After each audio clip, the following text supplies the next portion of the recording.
दर्शकों नमस्कार। हम अक्सर हमारे घरों में पेड़ पौधे लगाते हैं। बहुत सारे घरों में गमलों में भी पौधे लगाए जाते हैं।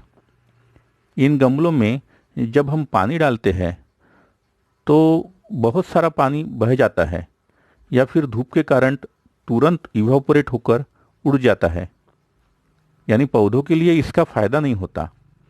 साथ में पानी का भी वेस्टेज होता है। दिन ब दिन पीने के पानी का महत्व बढ़ते जा रहा है, ये तो हम सबको मालूम ही है।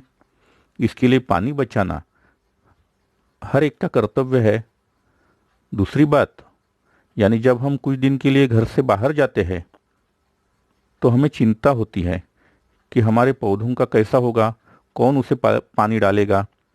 बहुत बार तो पौधे बिना पानी के ही मर जाते हैं। इन सारी परेशानियों को दूर करने के लिए एक सीधा और सरल उपाय बताने जा रहे हैं, जिससे कि कम पानी में ज़्यादा से ज़्यादा पौधे हरे भरे रहे। और यदि हम एक दो दिन के लिए बाहर भी जाए तो हमारे पौधों का ध्यान अपने आप ही रखा जाए।